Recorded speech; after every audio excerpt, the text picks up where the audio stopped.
from the American Academy of Pediatrics. As a pediatrician, every time I prescribe an opioid or a stimulant for ADHD, a small part of me wonders if the medications will be used beyond the time that I'm prescribing for purposes other than what I was hoping to treat or by people other than my patients.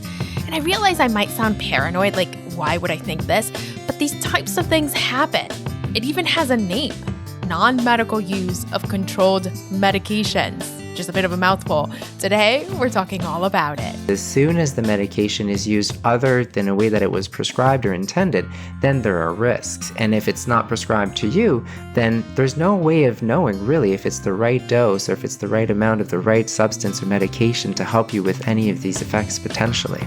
Welcome to Healthy Children, the podcast for parents from the American Academy of Pediatrics. I'm Dr. Edith Bracho-Sanchez. I am a pediatrician and a mama figuring it out. This is a judgment-free space where all questions are good questions, and the answers will hopefully be even better. Let's get started. Today, we have with us Dr. Nicholas Chadi, who is the author of a new report from the American Academy of Pediatrics on non-medical use of controlled medications by adolescents and young adults. He is also a pediatrician who specializes in adolescent medicine in Montreal. Welcome, Nick. Thank you. It's a pleasure to be here. We're so excited to have you and hear all about this practice. I alluded to my concerns at the top of the show when I prescribe a controlled substance such as an opioid or a stimulant. But for our audience members who are new to this issue, can you give us a definition of this term, this non-medical use of controlled medications? What do we mean by this, Nick? Absolutely. And I agree. It is a mouthful. So when we talk about controlled medications or substances, we're talking about substances that have misuse or abuse potential. So the Drug Enforcement Agency has classified different medications and substances under 5 categories. From the category Class 1 with the highest abuse or misuse potential to Class 5, a category which has some misuse or addiction potential. And when we talk about non-medical use of these substances, we're talking about a use that would be other than the use intended or prescribed by a pediatrician or a physician. So a lot of things, right, could sort of fall into this category. How common is it, Nick? And is it worse in recent years? So there is some good news because generally we've seen some improvements in the misuse of some types or categories of controlled substances. So when we think about the different ones out there, the most common controlled medications that are misused by young people or used non-medically fall into the category of opioids, sedatives, or stimulants, like medications for ADHD. When we talk about opioids, we think about pain medications, and sedatives, we think about benzodiazepines mainly, which we may use for their sedative effect or that we may use for anxiety or other mental health conditions. And so the misuse of some of these has been trending downwards. So actually, we're seeing fewer teens and young adults who are using opioids non-medically now than a few years in the past. It doesn't mean that it's not an issue because some of these substances are very, very potent. And we are seeing relatively stable rates of non-medical use of sedatives and stimulants. Yeah. So that was my question for you. It sounds like the rates in reading your report, and I cheated before we recorded today. I definitely read it.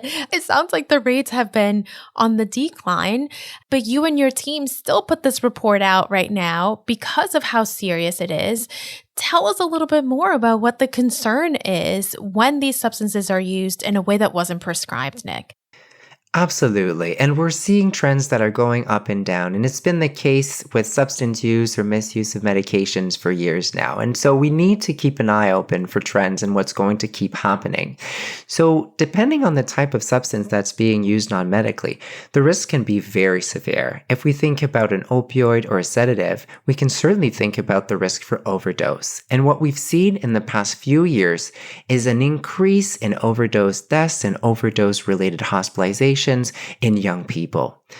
It's not necessarily because fewer people are using these substances non-medically that the harms aren't there, because it's also a question of what are these substances, how is it being used non-medically? So the message behind this piece is that really we need to keep talking about this. And even though some trends are positive, some others may be more concerning, we will always need to think about potential misuse or non-medical use of controlled medications that are being prescribed.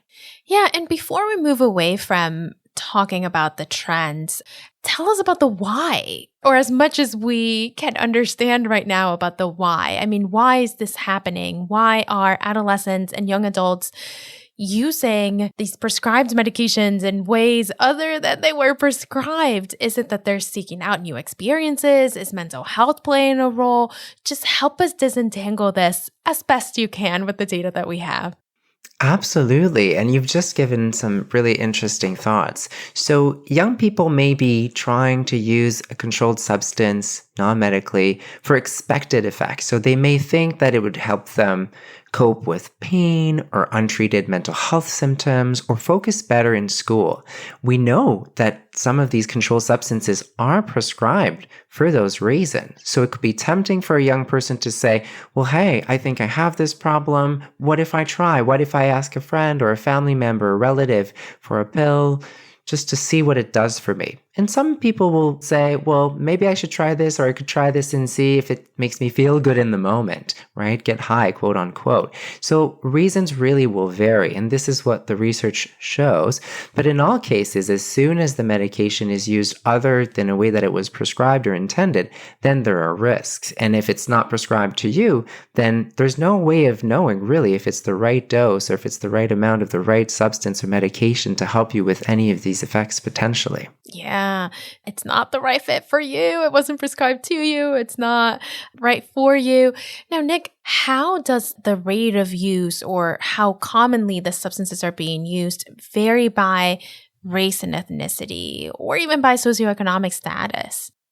This is a very complex question because definitely depending on which type of medication or controlled substance, depending on regional trends, we can see that rates do differ when we look at rates by racial ethnic group.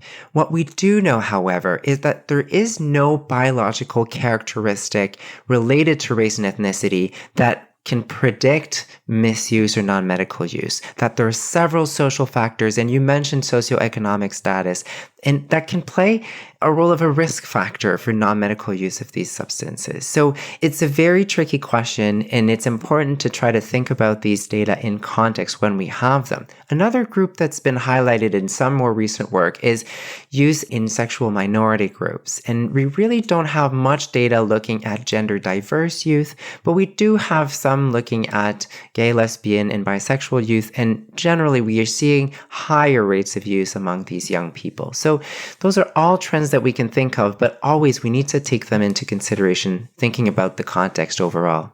Yeah, and it sounds like it's very complex depending on the substance, on the location, on the group specifically. So I do appreciate you giving us the nuance there because it is definitely something that can be, or perhaps we should say has the risk of being oversimplified. So I appreciate the nuance, Nick. But how do we help?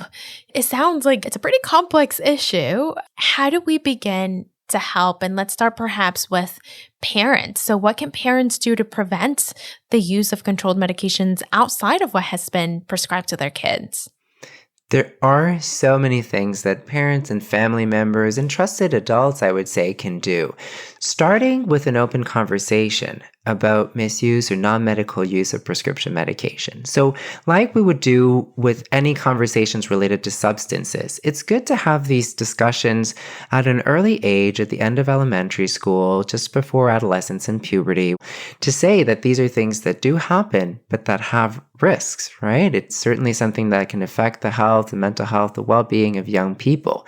And using a substance once can sometimes lead to using others or addiction and things that can really have long-term consequences. So these conversations are so important. But then there are also some concrete measures that parents can take in the home to make sure that prescription or controlled medications are kept safe. So if an adult in the house is prescribed a pain medication or a type of medication that could be risky for another person taking it, it should be safeguarded. It should be kept away. It shouldn't be in an open space. It could even be in a locked box or cabinet so that if a young person is thinking about trying, well, there's this extra barrier in between. Also, I would say that if a young person is being prescribed a medication in the home, parents have a role in helping with administrating or taking the substance. So if there's a sibling, you want to make sure that the young person for who the medication is prescribed is going to that person, that leftover medications aren't lying around.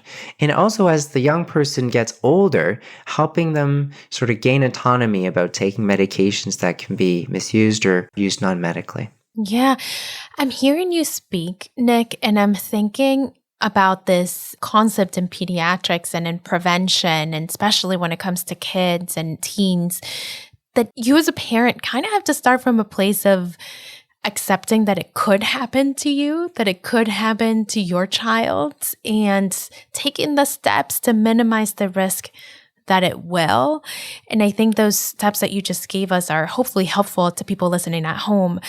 Now, what can parents expect when they go to their pediatrician? When you show up to the pediatrician and the pediatrician is prescribing one of these controlled substances?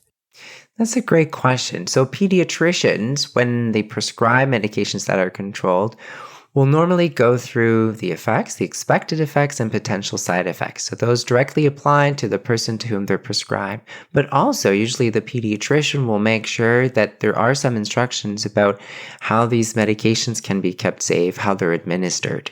And so a pediatrician can also be a trusted person to dispose of medications that are not used and discuss dose changes and make sure that the medication remains the right fit for the right person. So definitely conversations about non-medical use, if they happen, can happen with a pediatrician. So if a parent is suspecting that this may be happening with their child, they may want to talk about it with the pediatrician and ask for help. And then the pediatrician may also ask these questions directly to the young person and screen, for example, for substance use or untreated medical or mental health conditions, which may have led to some of these behaviors. And I'm thinking also, Nick, as you're talking, that it may be helpful to highlight for people at home what some of the risk factors are for teens and young adults using a substance, not in the way that it was prescribed. So tell us about some of those things that put kids at risk for then going on to use substances in this way. Yeah. So there are a lot of risk factors that are shared for non-medical use of controlled medications and substance use overall. So there are social factors, socioeconomic factors, factors related to past personal and family, mental, or medical history that may predispose to substance use, or more specifically, non-medical use of controlled substances. And then when we look at the different types of controlled medications, well, the risk factors may be related to the expected effects. So if you have untreated ADHD or untreated pain or untreated sleep or anxiety problems, well, as a young person, you may be going towards some of these controlled substances hoping to get help or symptom alleviation. And then sometimes it may be perceived to help in the moment, but there are always risks that it may be actually harmful for health. So really the need to talk about all of this with a physician. Yeah.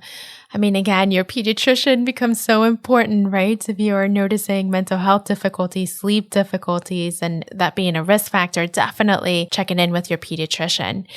Now, Nick, is there anything else that a parent who is concerned that their teen or young adult may be using a controlled substance in a way that's not appropriate can do? So sometimes it's actually not that easy to know that a young person is using controlled substances non-medically.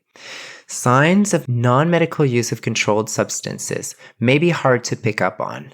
It might be that a young person is not doing as well in school, has a change in interests, mental health issues seem to be coming up. So having these conversations and asking about potential non-medical use of controlled substances or substance use overall is really important. And as a parent, as someone who looks after or cares for a young person, if there's a concern, there's a doubt that this may be an issue, addressing it directly with the young person, trying to be non-judgmental and understanding, and then seeking help if really there are reasons to think that this is happening, asking for help from a pediatrician or a trusted health professional or behavioral health professional really can go a long way. We know that non-medical use of controlled substances is a major risk factor for substance use during the life course and eventually really harmful consequences like drug overdose.